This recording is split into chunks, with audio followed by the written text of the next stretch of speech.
멀쩡한 이를 갈아버리거나 뽑아버리기까지 어떻게 이럴 수가 있지 싶을 정도로 완전히 망가지는 거예요. 이런 병원은 절대 가면 안 된다. 딱 3가지로 정리해 드릴게요. 이 영상만 보셔도 소위 말하는 호갱 당하실 일은 없을 겁니다. 안녕하세요. 닥터제이 치과 대표원장 이재일입니다.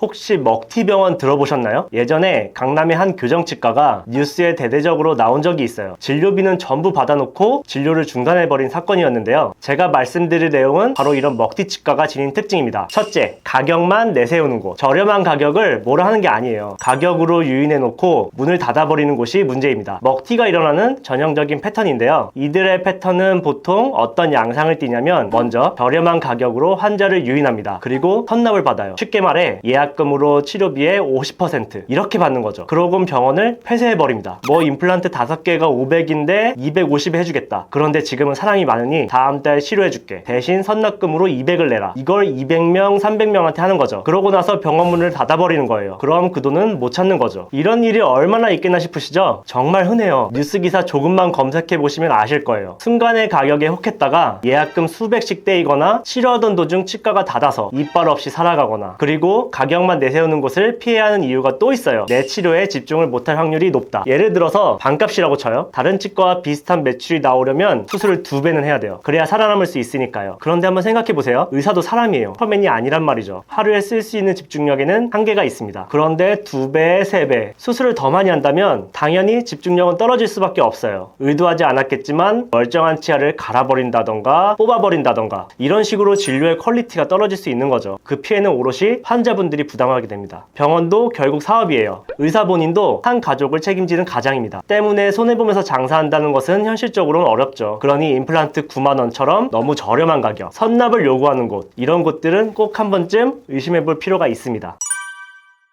저는 여기에 해당하는 병원은 무조건 걸러야 한다 생각해요. 솔직히 이런 곳이 있나 싶은데 환자분들께 종종 듣는 이야기가 있어요. 바로 실장이 치료 계획을 세우는 치과입니다. 아님 직원들이요. 진짜 기겁할 일이죠. 근데 이게 실제로 일어나고 있어요. 환자의 입안 상태를 보고 엑스레이를 진단하고 앞으로의 치료 계획 세우는 것 등등, 이 모든 과정은 치과 의사만이 할 수 있는 부분입니다. 의사가 해야죠. 그러니까 전문가라는 타이틀을 지닌 거잖아요. 진단을 직접 해야 치료도 잘할 수 있고 이후에 탈이 일어날 가능성도 적죠. 혹시나 이 영상을 보시는 원장님들 중 이런 분이 계시면 그러지 마세요. 진짜 아니잖아요.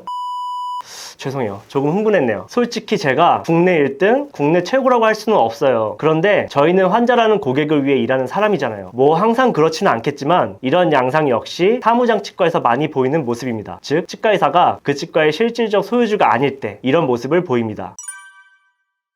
대기가 많은 곳, 의사 얼굴 보기가 힘든 곳. 사실 이런 곳의 공통점은 의사와 대화하기가 힘들다는 특징이 있어요. 보통 부작용이 오는 게 여기서부터 시작해요. 어떤 병원이든 마찬가지지만 치과는 치아, 잇몸, 턱을 비롯한 다양한 영역을 다룹니다. 치료 방법도 다양해요. 충치만 해도 신경치료, 레진, 인레이 등이 있고요. 그런데 어떤 치료가 맞는지 알려면 충치 위치는 어딘지, 얼마나 깊은지, 평소 식습관은 어떤지, 전신질환은 뭘 가졌는지 따질 게 수십 가지에 이르러요. 당연히 의사는 환자 치아를 보면서 같이 소통하는 게 필수죠. 그런데 치과의사가 얼굴을 잘 비추지 않는다? 직원이랑만 대화하는 곳이다? 대기가 너무 많아? 내게 집중할 환경이 안 된다. 모르겠네요. 이건 사실 말이 안 된다 생각해요. 대체 어떤 치료가 맞는지 알 수가 없지 않을까요? 그렇게 까딱 잘못 치료받으면 환자만 고생합니다.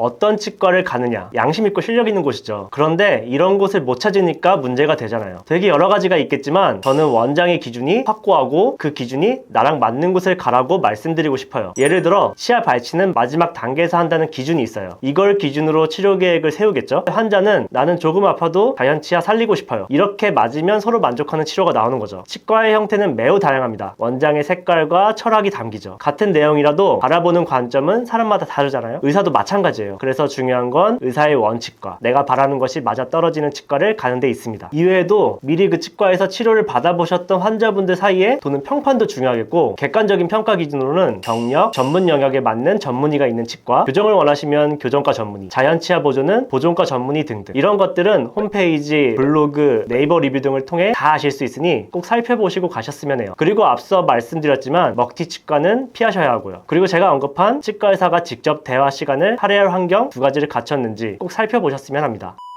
오늘은 피해야 할 치과 3가지 특징, 그리고 양심과 실력을 갖춘 곳을 고르는 법을 설명드렸습니다. 한 번 잃은 내 치아 건강은 다시 돌아올 수 없는 만큼 꼭 오늘 영상 복습하셔서 제대로 된 치과 가시기 바랍니다. 지금까지 닥터제이 치과 대표원장 이재일이었습니다. 감사합니다.